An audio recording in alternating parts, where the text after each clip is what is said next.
Dans ce chapitre, nous allons voir comment est-ce qu'on crée un décor de fond, une charte graphique que nous allons respecter tout au long du document. Alors, première chose, on va commencer par insérer un numéro de page, donc par la méthode que nous connaissons, insertion numéro de page. Le numéro de page, nous allons le mettre en bas à droite. Voilà. Et puis, nous allons entrer en double-cliquant dans la zone pour modifier un petit peu le style de ce numéro de page.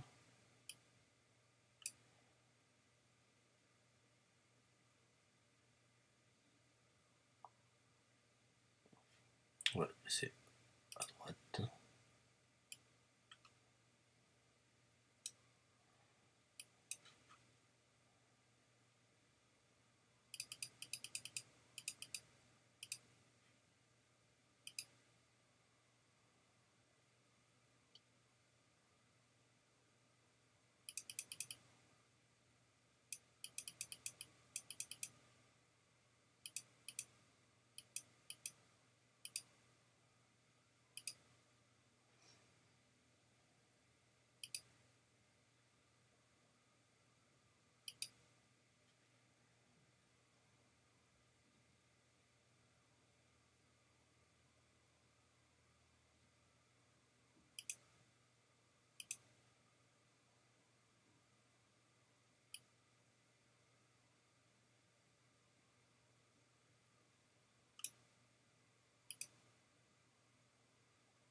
Voilà, voilà le style que nous allons choisir pour cette page-là.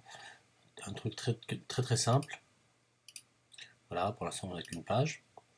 Et à partir de ces couleurs, de ce style,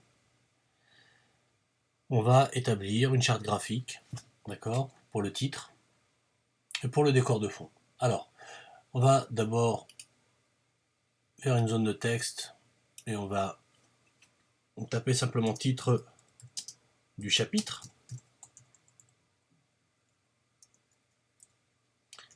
C'est un titre provisoire que nous changerons au fur et à mesure que nous remplirons nos pages. Alors, on va choisir dans la même police de caractère que le numéro de bas de page. Mais au niveau taille,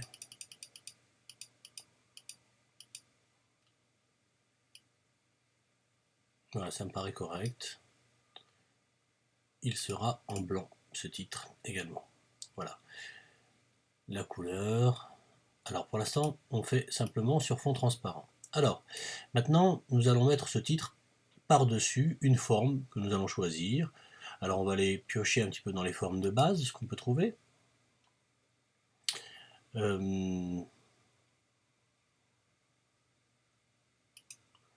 Voilà une forme qui me paraît correcte, qui me paraît intéressante. Je vais la placer ici, la réduire un peu. Voilà. La couleur que je lui choisis, je vais lui ajouter peut-être, d'abord je vais lui enlever le trait de contour et lui ajouter un peu de transparence. Voilà. Alors, cette forme-là, je vais la mettre par contrôle, pardon, je vais la dupliquer dans un coin et elle va me servir plus tard. Alors, je vais prendre ce titre et je vais le placer par-dessus, ici. Alors, vous voyez, là, il est placé en dessous, on ne le voit pas. Je le mets au premier plan, on le voit apparaître léger. Très bien. Alors, maintenant, on va utiliser cette forme-là. Cette forme qu'on avait prise au départ. On va lui ajouter peut-être un léger dégradé. Motif et texture. Dégradé unique couleur.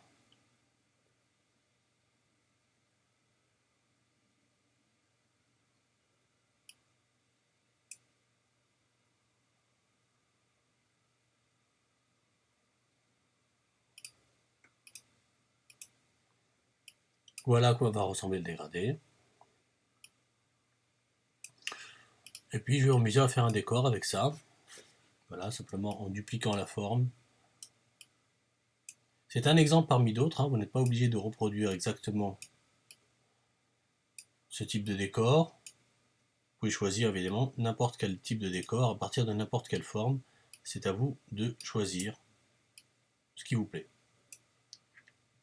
Voilà. Si on regarde un petit peu ce que ça donne en impression, on obtient un résultat de ce genre. Très simple et assez élégant. Alors, il est important de ne pas faire un décor trop présent, très léger, parce que faut pas oublier qu'on va ajouter par-dessus cet ensemble, on va ajouter du texte et des images. Donc il ne faudrait pas que, parce qu'on a fait un décor trop présent, on remplace on charge trop notre feuille. Voilà.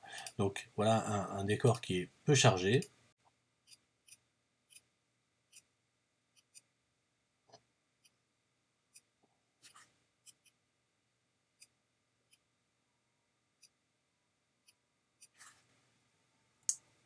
Alors petite astuce, lorsque vous voulez déplacer une forme, n'hésitez pas à utiliser les flèches de votre pavé numérique, hein, les flèches haut et bas, pour le déplacer de façon très précise. Voilà notre résultat. On va le garder comme ça. Très bien. Maintenant, ce que nous voudrions, c'est que ce style se reproduise de page en page. C'est-à-dire que dans toutes les pages, on retrouve le titre exactement au même endroit, avec le même type de décor. Il suffit donc de doubler cette page, de la dupliquer un certain nombre de fois. Comment on duplique une page? Eh bien voilà. On va en bas à droite au numéro de page, on clique droit, et au lieu de faire insérer une page, on indique insérer la page en double. Et vous voyez que la deuxième page est exactement identique à la première. On recommence, et voilà, je crée 4 pages toutes identiques. Par la suite, je viendrai modifier certaines parties pour personnaliser un peu la page. Mais il ne faut pas tout modifier. Modifier le titre, on peut éventuellement modifier légèrement les couleurs, légèrement.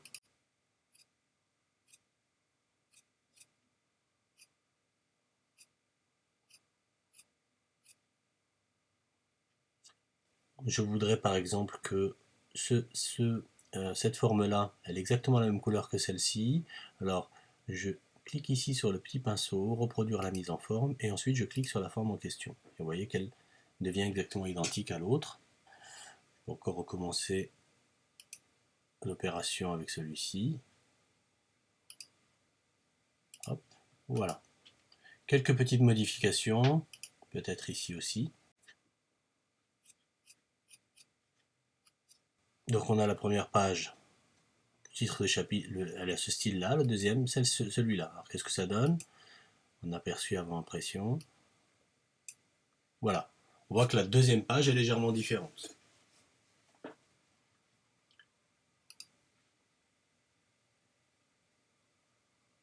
Tout ce qu'il nous reste à faire, c'est d'ajouter les images, le texte, éventuellement les sous-titres de chapitre, et modifier à chaque fois le titre du chapitre. En termes de mise en page, c'est ce qu'il y a de plus efficace à faire.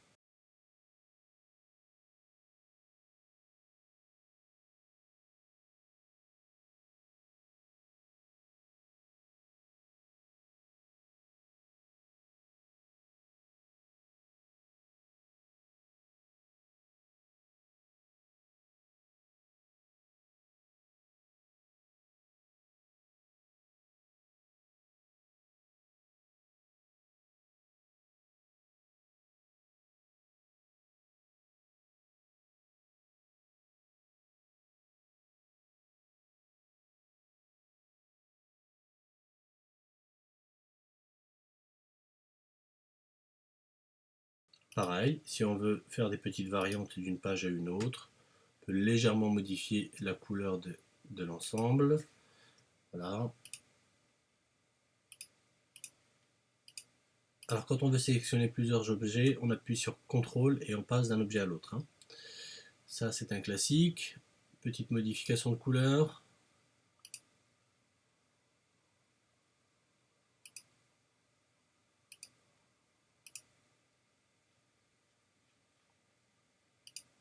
Page 3, une petite modification de couleur également.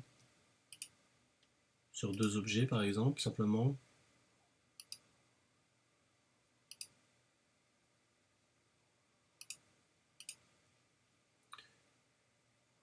Voilà, on a une présentation d'ensemble, de l'ensemble du document, avec des petites variantes, mais on ne change pas l'identité de l'ensemble du document.